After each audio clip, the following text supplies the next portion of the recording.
Hi,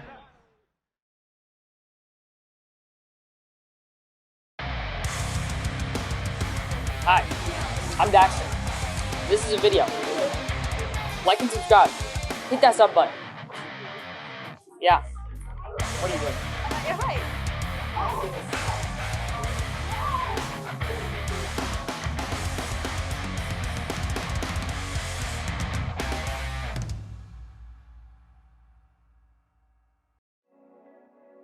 Good afternoon, ladies and gentlemen, or whatever time it is that you're watching this.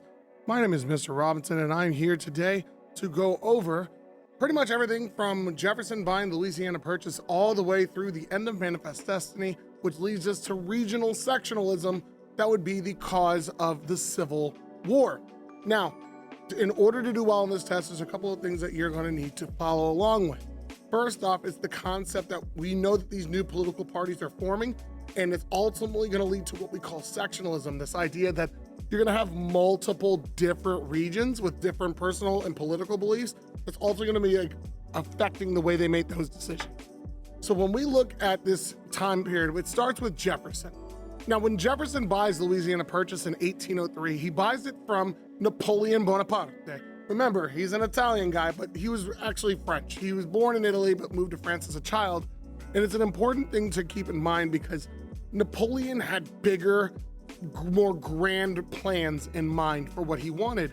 Now, while much of Europe had gone through the age of empires during the last 2 centuries, Napoleon had a better idea. So instead of going after the smaller, more regional territories, his grand plan was to conquer the conquerors. He was going to try to create an empire throughout Europe and create himself as an emperor. So Napoleon had really no need for the continental United States or anything in it. Now keep in mind, Napoleon and France itself had bought back the Louisiana Purchase from the Spanish after the French and Indian War, and they felt that it was surplus to requirements. It really wasn't needed. It was something that they didn't really want. So what did we, the United States, come to realize? Well, if the French don't need it, there's only really one piece of land that we desperately want. And that, of course, was New Orleans. Having access to New Orleans means you have control of the Mississippi River. You maintain and control all trade going up and down the coast. But also what's really important is, if you control New Orleans, you control pretty much every military particular installation all the way up and down the Mississippi River. You protect yourself from having any undue necessary cause for people to invade you. Now, we sent, of course, James Monroe and Robert Livingston over to France to negotiate the deal. They would come back with a deal at $15 million. That would be a huge bargain at the time. But of course, the biggest trick is how much land we got. Roughly 180,000 square miles, which would equate to about between 3 to 4 cents per acre. That is a killing. If you think about it, modern day, we're paying about $10,000 per acre. So if you think about it, that's a good deal. So when we look at the Louisiana Purchase, it caused a lot of political firestorms back at home. Remember, Thomas Jefferson was an anti-federalist. He believed that the federal government has really no business getting involved in things that the Constitution does not guarantee it. Now, because the Constitution does not say that the federal government or the president himself can buy more territory, most Federalists would argue, well, that would fall into the necessary and proper clause, that the federal government should be able to do those things and as a sense that it's active duty to create treaties and negotiations with other countries. But Thomas Jefferson, who was a very well-known anti-federalist, usually would not agree to such conditions because anti-federalists would ultimately say that if it does not say it in the Constitution, then it cannot be done. They were strict interpretationalists. This creates the notion that Thomas Jefferson, the biggest of all anti-federalists, kind of comes across as a little hypocritical. It comes across as he would say one thing, and then when he becomes president of the United States, he did a completely different thing. And I don't really, as a historian, we look back on it, and of course, was the writing on the wall there to say, this was too good of a deal to pass up. You can't not do the deal. Well, sure, but the side effect of the Louisiana Purchase would ultimately be the fact that it expands presidential power. And then we get to Jackson, and we're gonna get to Jackson. he's going to push that out to a limit that we didn't even see coming. When we get to the Indian Removal Act, blatant disregard of Supreme Court decisions, it gets wild. So now it's 1804. We bought this land. We have all this stuff. What are we going to do with it? Well, more importantly, who's going to go look at it? And that's when we, of course, create the Lewis and Clark expedition with Meriwether Lewis and William Clark. They would go off and explore this territory, of course, with the core of destiny. The core of discovery, not the discovery of corpse. Guys, C-O-R-P-S in this particular case is core, not corpse. I know it's odd. Think Marine Corps. Now, the Corps of Discovery was put together, and their goal was to go and seek out what was on this land that we just paid all that money for and go and figure this out. This was like a mission to the moon in its time. No one had ever gone on such a long landfaring expedition, and ultimately, we didn't really even know what we were going to find. Remember, at this time, they thought they could actually still find mammoths out here. Mammoths, like Manny from Ice Age. If only we found Manny from Ice Age. But in reality, what we were to find was a significant abundance of resources, rivers, and waterways. We took an offshoot during the middle of the expedition to go and find the source of the Missouri River.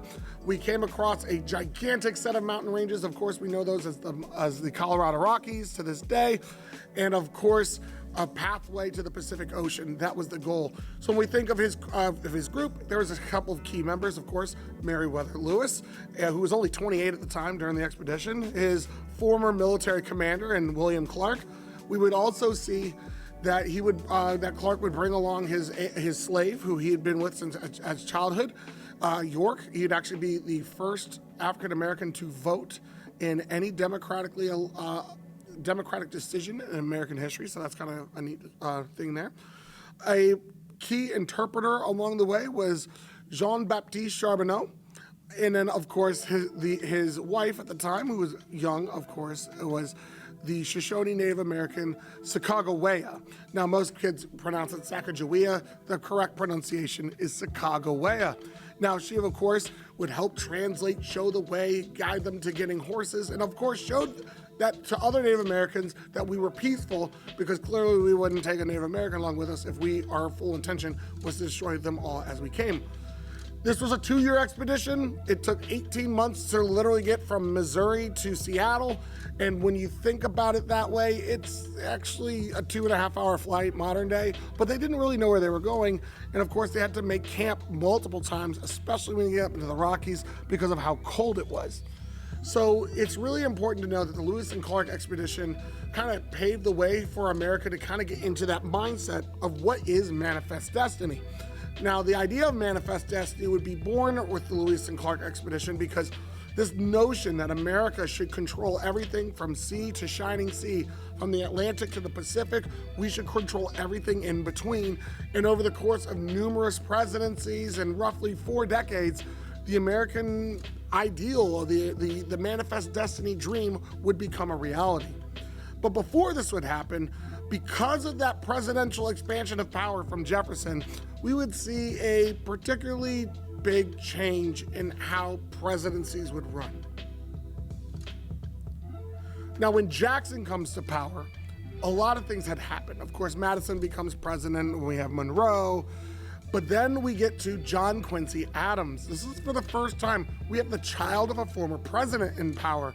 And this is where that term nepotism comes in. For those of us who don't know what nepotism is, it means that you got your position, rank, or place in a particular organization because of who your family is, not necessarily of your own particular talents. Now, because John Quincy Adams was seen as the heir apparent to this next upcoming presidency, there was another candidate out there in the same party, no less, in the Democratic Republican Party, who was causing a lot of people to turn their heads, and his name was Andrew Jackson. Now, Andrew Jackson, he was Trump before Trump. He was a populist president. He was what they called the man of the people.